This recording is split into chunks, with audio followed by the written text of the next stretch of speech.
It's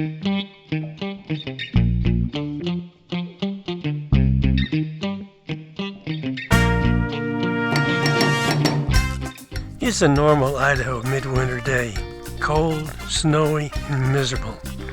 We're fat, dumb, and happy, heading south to our alternate winter hideout in La Paz, Baja, California.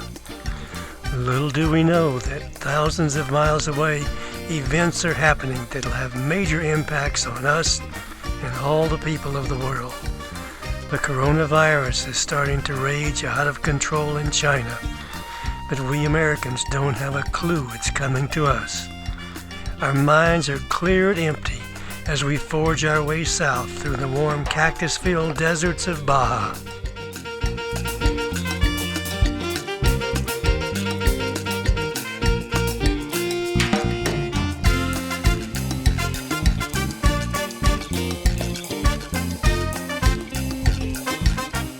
Finally, we see the beach on the Sea of Cortez and the mountains and highlands around Loreto. Only a few more hours and we'll be in La Paz.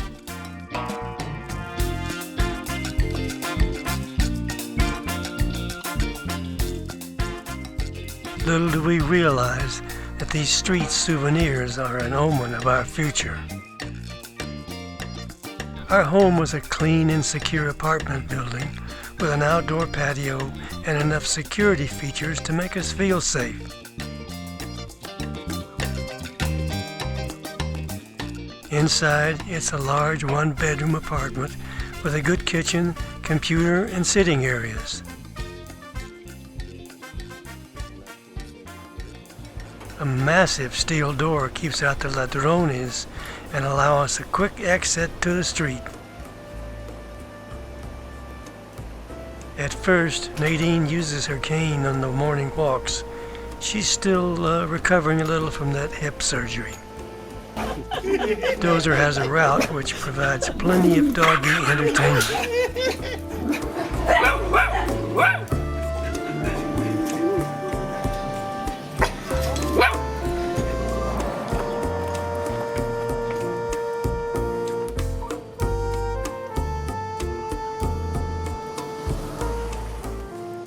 It's nice to be back in the warmth and on the Malecon.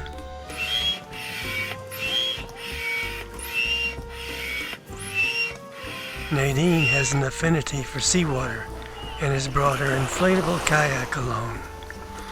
This gives her the opportunity to test out her seafaring skills on the beautiful clear waters of Pichilingue Bay.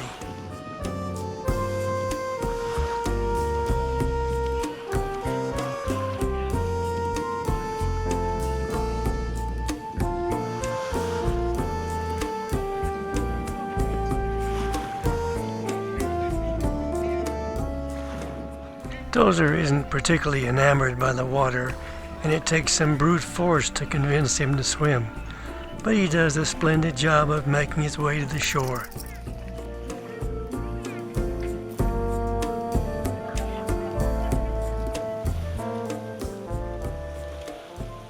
For this, he gets a ride-along on Nadine's bike. It looks like he enjoys travel on dry land the best.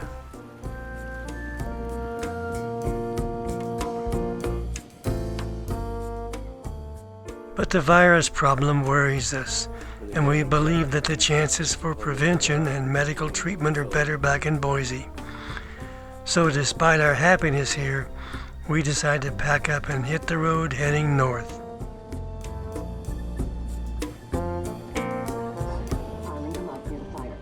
A recently opened new road cuts off about 200 miles and about a full travel day by going through San Felipe and Mexicali.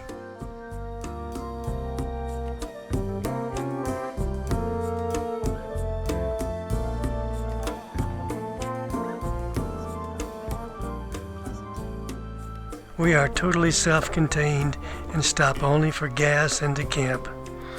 Out of caution, we don't interact with any Mexicans. They're all aware of the virus and have put up warning billboards.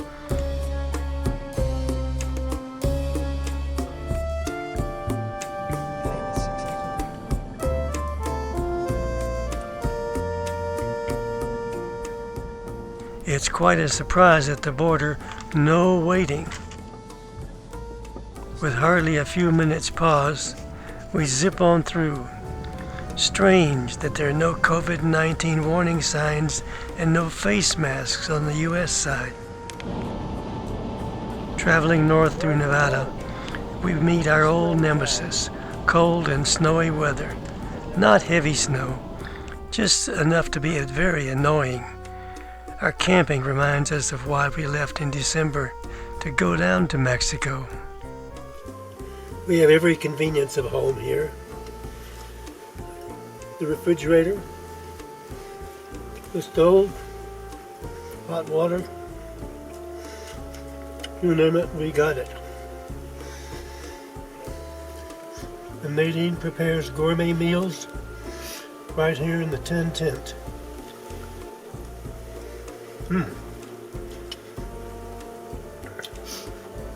38 degrees outside, probably freeze tonight, and snow. This is what we get home for going home too early. Should have stayed in La Paz. Coronavirus. Coronavirus blues. It's scary. I'm both glad and nervous to be going home.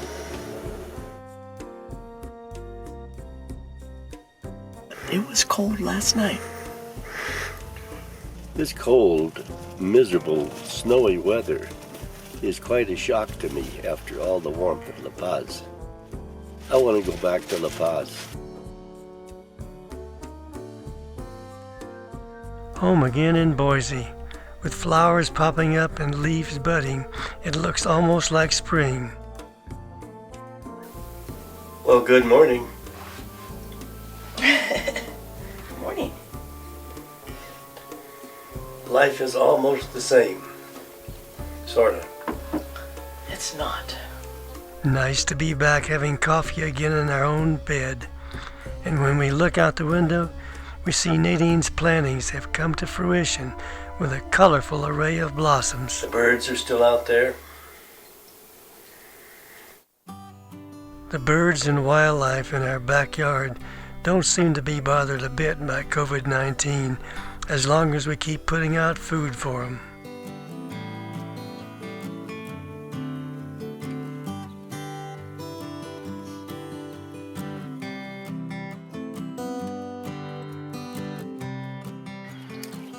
Nadine's never satisfied with the yard and always finds some gardening chore to occupy her time.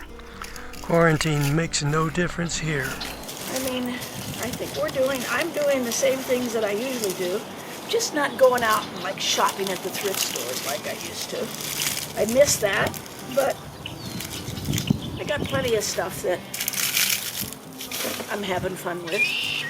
I'm making connections to people that I generally was not necessarily making lots of connections with, and that feels nice.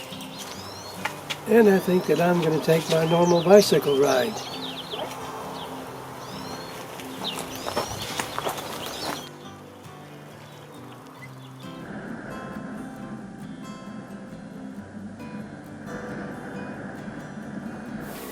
It gets me to do some things like this, like deleting photos out of my phone. Quarantine or not, daily crossword puzzles are a necessary part of my life. Come on.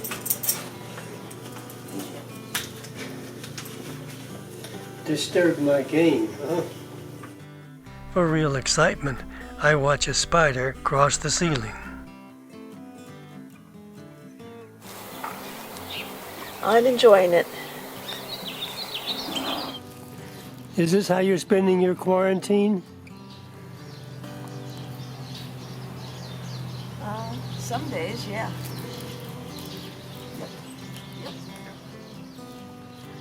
Now, something we're not quite so used to doing quite so often is the hand washing. With good antibacterial soap. Lots of hand wringing, hand washing. Wash all the fingers. And the thumb too.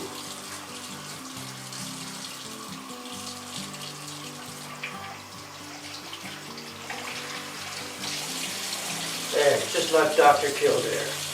As an added precaution, we spray many touchable surfaces with alcohol or Clorox to kill the corona cooties.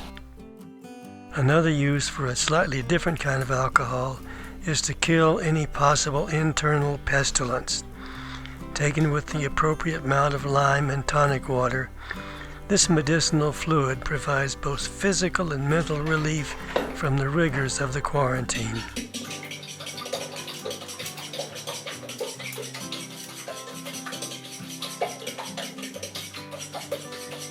Well, dear, here's to you. You're in confinement. Solitary confinement.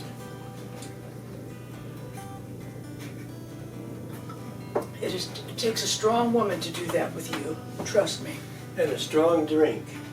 Now for the cultural highlight of the evening, dinner and a movie. Thank God for Netflix.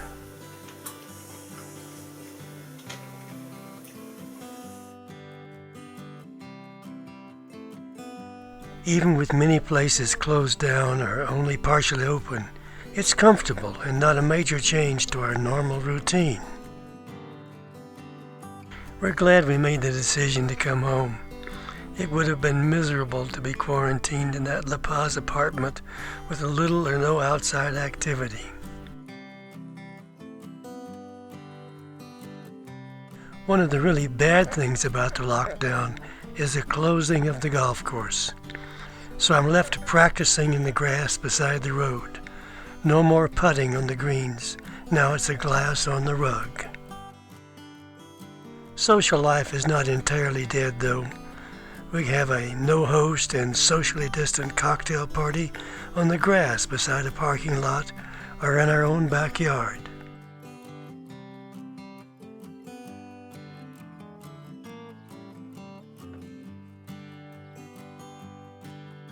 With the foothills in spring bloom around us, we're able to get out for some exercise in the fresh air. No COVID-19 here in the sagebrush.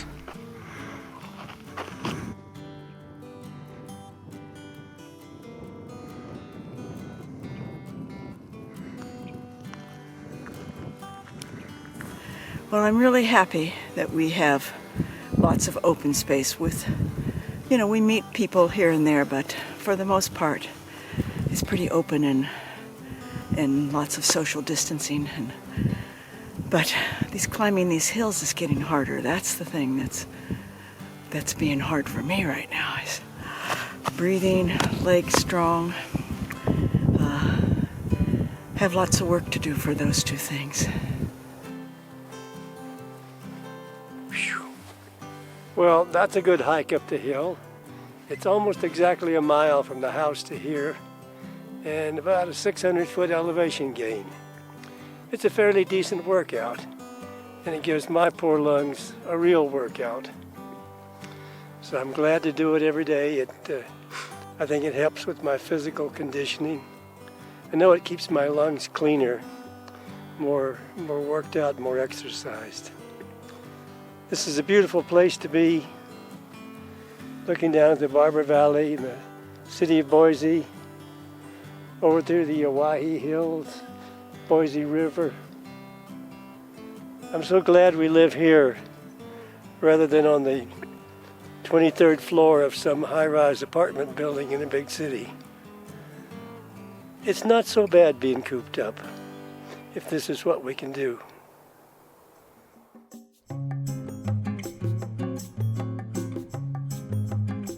Okay, now what? What does this mean to me and Nadine for the next 6 months to a year of our lives? Are we going to travel, stay home, be social, or hide under a rock? There's a big conflict between doing what it takes to shut down the COVID-19 and opening the country up and getting people back to work to stimulate the economy. Putting large groups of people together in close proximity is dangerous. Doesn't matter whether it's indoors or outdoors, when they're jammed close in offices, bars, restaurants, stores, and factories, the risk of contagion goes up. Just consider what happens when we travel. Unless we use our own cars or bicycles, we're herded like cattle through ticket and security lines, stuffed into a metal tube with no fresh air, and dumped out into another location with questionable safety precautions. Even our religion can be a problem. Certainly we have the right to worship as we please, to enjoy ourselves, and to be social. But do we have the right to inflict harm on others by transmitting disease to them?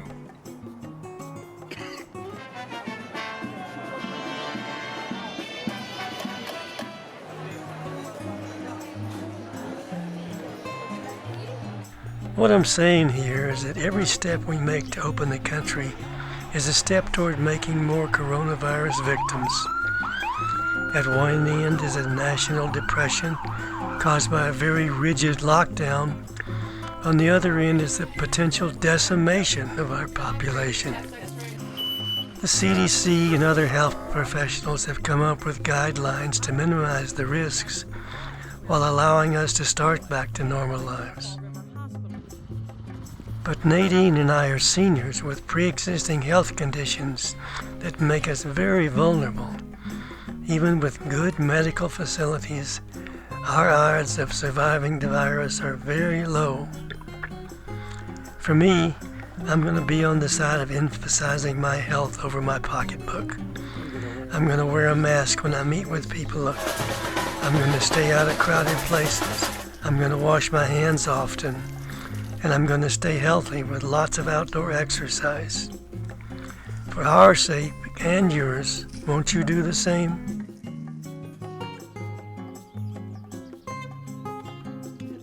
Just like walking a tightrope, it's all a matter of our own balance.